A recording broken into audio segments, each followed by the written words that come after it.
Mailbag time, loads of stuff here again. This one's a big package. Also very slightly squashed. Yeah, I'll show you. Look. Pretty sure it's not meant to be that shape. That doesn't look right, does it? So as usual, we're going through these smallest to largest, and there'll be links down below for anything you're interested in. Check out the description down there, and there'll be links to things you can probably buy, if I can give you links to them anyway.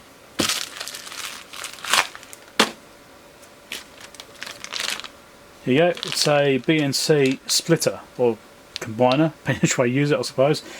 So it's BNC male and female here, and so you can just use this to split out a BNC cable. So if you've got this plugged into an instrument, you can have two feeds coming out, and you can monitor, save another instrument and provide your test signal. Something like that. I've got one of these before and I actually liked it so much I bought another one. And I always like to have spares. That too. Always have spares.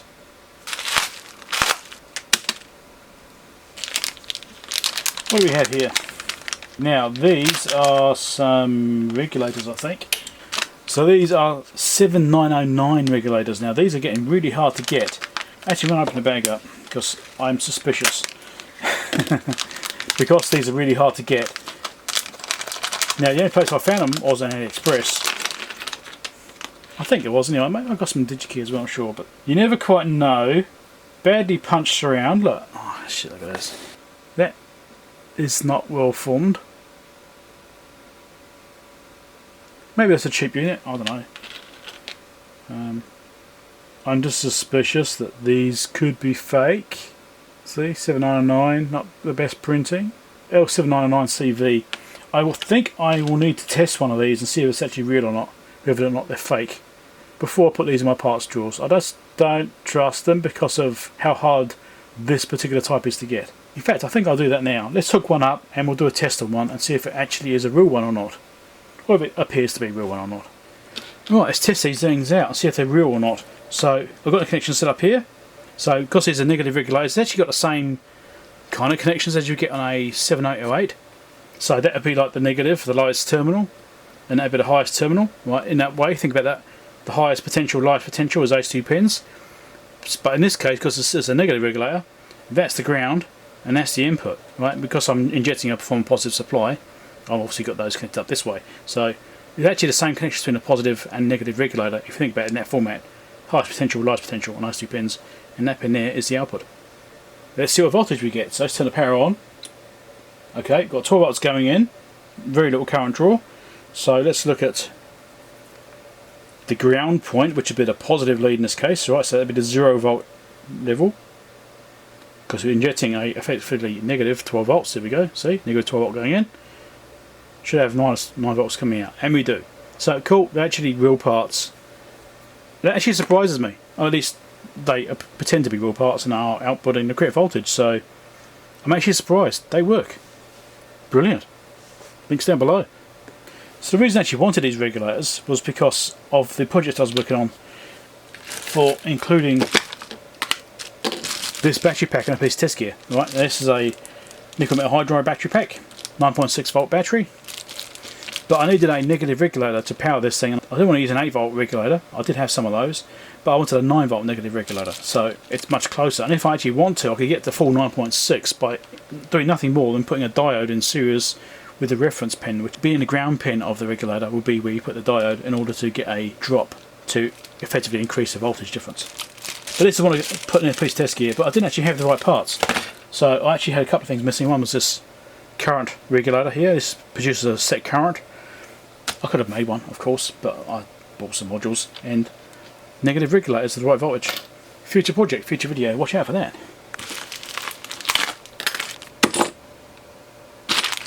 So in here we have some adapters. We've got a few different ones. So over here we've got a SMA to N type, another one, and SMA to male N instead. So we've got male and female N. Oh, this is more of a female. This would be a female, wouldn't it? Because it's based on the pin orientation. So the male has got a pin, and the female's got the receptacle, mating receptacle. Funny enough. And it's PC world, male and female's orientation of connectors is going to be put up master and slave, really. Anyway, I'm talking about serial communication here. N-type connectors for SMA adapters. I got these because I thought I might need them. I probably will need them at some point. Now I've got them. Links down below. These, I think, are some DC filters. So you have a voltage comes in, passes through, comes out the other side, and this is basically going through a filter in order to remove any noise, or remove some more noise. It won't get rid of all of it, I don't think, but it's going to help improve any kind of noise you're getting through there. So if you've got a switch on a power supply and you've got noise coming through those power rails from that supply, you can put this in series and help to reduce the noise levels by helping to filter out the frequency noise and stuff like that. So I've got these for various things. I mean, I've shown these kinds of things before, different versions of the modules, and I did actually buy some before, and do you think I can find them? Nah. Anyway, I've got some more now. I'll probably find the other ones now. These are some little Calkit devices. These are SMA type. So we have a series joiner. Obviously male one. Well, sorry, it's a female one. This is the male one. So there's a male joiner. Then we have what will be a load. This will be a load. Well, it doesn't say it because of the size of it. That'll be a load. Then we have a short. You can see it's joined together inside. And then we have an open, which doesn't have a centre pin. So these are used for calibrating little VNAs. Like in this case, this set is meant for like the tiny VNA or nano VNA, whatever it may be called, which use these little SMA connectors. But as I just showed you, if you've got, say, a set of these and a set of these, you could use this to do it, because you just put these on these terminals and calibrate at the end of these connectors. Obviously then it means your plane is going to be at the end of these connectors, not without the adapters, right? So it has to be at that point. That's where your calibration plane will be, but that may be fine. In some cases that's exactly what you want. It really depends on what you're doing. I do have one of these with my nano VNA. I don't actually have a nano VNA. It did come with a little cal kit on it, but I didn't have a spare, and you know what I say? Always have spares. So what we get here, we got wholesome just syringe tips and little caps as well, and some syringes, and there's also some little joiners. Now I saw someone using these. Who was it? I can't remember who it was now. A couple of weeks ago I saw it, and they were talking about these little joiners. Was it? Might have been Julian Elette, was it? Might have been Julian, I'm not sure. But these little joiners for syringes and stuff, and these little caps. I saw these myself, and the idea is to sort this mess out. Right, so I've got this syringe here, flux, and I've been using this little rubber cap, which in this case is split and it's leaking out, and the pressure's backing up, and it tends to seep out and that sort of stuff. And sure, I could take this cap off and put a plug on it, but that's a pain each time you want to use it. And it's quite a large syringe. It's actually really hard to control, trying to get a decent flow out of it, you know, the small amount that you want. I've been struggling with that a little bit. So what I did is I decided to get some smaller syringes, and then I'm going to join one of these syringes onto this one using one of these little joiners here, and inject some of this into one of these syringes. So I've got this flux in one of these syringes, and then I've got these caps which I'll put onto it, one of these hopefully. In theory I think this might work, I'm not sure. And then I can use this as a nozzle for those, and they've got these little plugs on the end, these little caps that go at the end. So I think I can use those to cap it off. Should we try it? I think we'll try it now. That's what I got it for. See if my theory is right or not. It might work, it might not. So it just came with a set of 3, I think. Anyway, I don't need 3. I could use 3. You could fill up a few syringes with it, but don't really need to do that much. It's potentially going to get very messy. There's a syringe, so what size are these? 3 millilitres. But that should be fine for doing flux. I mean, don't need that much. So the idea is to stick this on here like this. Screw that down, so that's in there.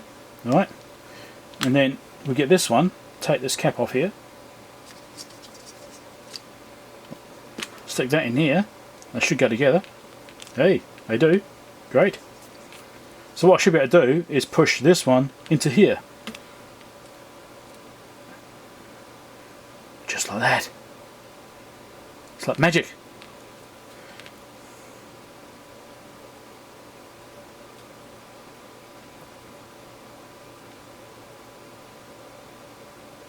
Right. It's got a little bit of air in here, it shouldn't matter. I think that's probably enough. It might actually have too much in there, let's push a bit out.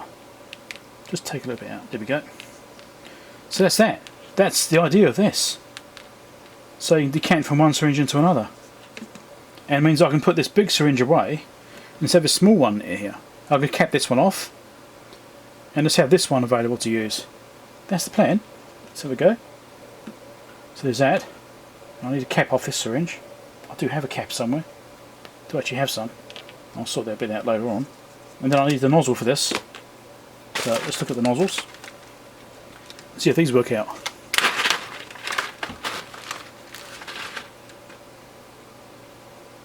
So that just pushes on, does it? No, that locks on too. That locks on as well. Great. So now I've got a little dispensing nozzle. Slightly flexible. Only because it's plastic, I think. The other one's obviously metal, so it's not so forgiving. Let's try one of these little caps. I'll chuck links down below for this, don't forget. So if you're interested in doing the same sort of thing yourself, you'll be able to. There we go, there's a cap. Brilliant. So when I'm using flux, I've got a smaller syringe. It's going to be a lot easier to control this flow and get this thing to only dispense the amount I actually need. And it's got a proper cap on it, and that's actually really good. So that's much better than using this big syringe, I think. It's going to be much easier to do. I've been meaning to do something with this for ages. Finally. And the other problem with these syringes, right? This is the plunger I put in from another syringe. You can't actually suck this back very easily. You can slightly because I've got a rubber piece on this one. The original one's just plugged there. It's only for pushing. You can't actually draw back. But I put this one in to try and draw back, and it actually does work a little bit. It does draw it back, but not very well. And trying to stop this thing from oozing out is always a pain. And because of the size of it and diameter, you get a lot of flow for a really small push, you know. So that's the reason we're going to one of these. That's much nicer. I wonder where this one came from. If you can guess where it's from, can you put it down below in the comments and tell me? Right, what are these things? 7912 voltage regulators. These are negative voltage regulators. I won't need to test these ones because these are from RS. I've got no reason to suspect that these would be fake ones. You know, I've got no reason to think these would be bad ones. But these are minus 12 volt regulators. Again, I'm realising that some of these things are getting hard to get. Manufacturers are starting to cease manufacture of some of these older through-hole components, which have been around for decades really. And some of these things are getting harder to get. So if you actually do repair stuff like I do, then you probably want to consider spending a bit of time figuring out what kinds of parts you're likely to need in the future, which may be getting discontinued soon, and stocking up on them, which is why I'll be getting these. I mean, I don't use these kind of regulators very often, but I have used them, and I've had to use these particular parts for repairs, like these 7912s. I've had to do negative 12 volt regulator supplies. I've done it. I was like 15 volt rails as well. I've got some of those. These things are getting harder to get. Watch out, people. So, what have we got here? This is a whole bunch of stuff from element 14, I think. 7908, so more negative 8 volt voltage regulators. So again, stocking up. These are 1.5 amps, these ones. Should specify that too. These are the L7908 CVDG. Again, stocking up because they're getting harder to find. I think now I'll probably never have to buy another one. Once I've finished getting the ones I've ordered anyway, I won't have to worry about buying any more. I think that'll be it forever. I have a decent stock of them, so that's good. What does it say about regulators? Negative 8 volt regulators. The above item is no longer manufactured and they cannot supply once stocks are exhausted. So if you need some negative 8 volt regulators from element 14, buy them now. Just saying. Right, what we got here? These are 2.55k 0.1% 250 milliwatt axial resistors. These are quite precision ones. These weren't actually that cheap. These are quite expensive, these things. Well, relatively speaking. These are for a project I'm working on where I need to change the filter frequency in a piece of test gear because it's currently set to 60 Hz. I need to change it to 50 Hz, and to do that I need to change some internal resistors because it's got an RC filter network in there, and I need to change with precision resistors.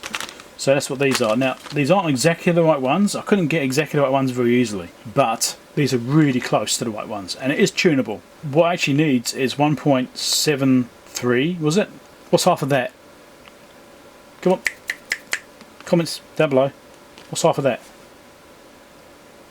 1.273. Yeah, 1.273 was the actual resistance it needed, and these are 2.55s. If I put two of these in parallel, that's going to be really close to the correct value. Capacitors, Panasonic ones, 100 microfarad, 25 volt. Now I did see something about caps in here as well. Let's have a look. 100 microfarad, 25 volt. No longer carried above item on stocks are exhausted. They're phasing them out. So they're probably still made, but they won't carry them. Not a good sign. 82 microfarad 16 volt. What are these things? Oh no, these are worth capacitors anyway. 82 microfarad 35 volt as well. Interesting. Okay. No, it didn't actually say that it was. What are these? 470 microfarad 16 volt. Quite compact ones. Pretty small. Look at these. Nice. 100 microfarad 35 volt. Small precision resistors. These are 1.27. For the same reason I was talking about these ones, these 2.55s. These are 1.27, so these are slightly below value. But these are also the closer ones, alright? So also same ratings, 0.1%, 250 milliwatt. Putting two of these in parallel will be slightly closer than putting one of these, which is why I've got both types. These are 6.8 microfarad 63 volt axials. Again, these are getting hard to get. Some more radials here. 100 microfarad 25 volt, which is the ones I said before, being hard to get now. They're phasing those out. 470 25 volt like the other ones. And 10 microfarad 50 volt. Now these are the other ones that I mentioned here. No longer manufactured. Watch out for that. No longer manufactured. These caps here. And these are radial caps, not axial. There's nothing particularly special about these. They're just radial caps. Yes. The end is nigh, people. The end is nigh. And here's the last package, the one which is, yeah, banana shaped, which didn't leave banana shaped. Yeah. I hope it's not broken. I actually need this thing. Well, I need most of the things I buy, but you know.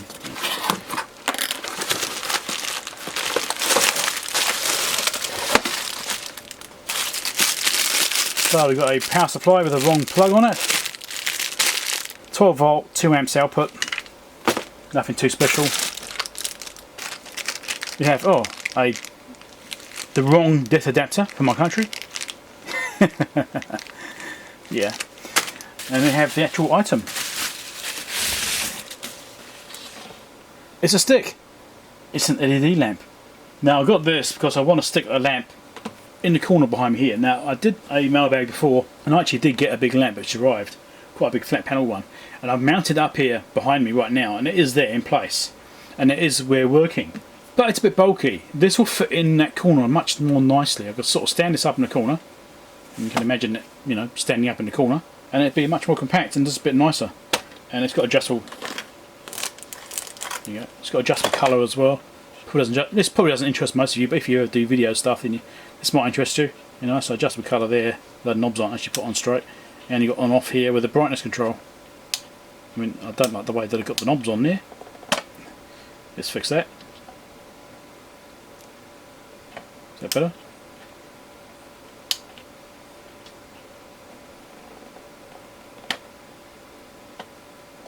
It's always a capacitor. Oh no, I pushed the button. There you go. Now they both line up together and make more sense. We'll see how this goes. I mean, I'm just trying to make better lighting here. I've actually done some work on this recently. I've actually got it quite a lot better, but I still want more. You can still see shadows here. See the shadow here? That one? That's from that light I put in the corner there. So it is actually working and doing something, helping to brighten up the video. So I want to put this one in place instead, which might actually create more shadow in a way, because it is narrow, but it's also longer. So I don't know, it might give different shadows. But then I might be able to put this big panel somewhere else, and this will fit nicely in the corner, as I said. I don't know how well it's going to last. I mean, I think it's about $70 something like that. Not particularly cheap. Let's plug power into this and see what happens, shall we? Right, I've plugged the power supply, which was supplied into the hopping meter over here, because it does plug into that. And the power on. So with it on off state, powering that power supply only, it's about 700 milliwatts. It's gradually dropping. Must be charging up capacitors or something. The half a watt now. It's gradually dropping down as it's stabilising, which is quite interesting. Yeah, we'll call it half a watt, round it up slightly. Let's actually see what this thing does, shall we? Turn this on.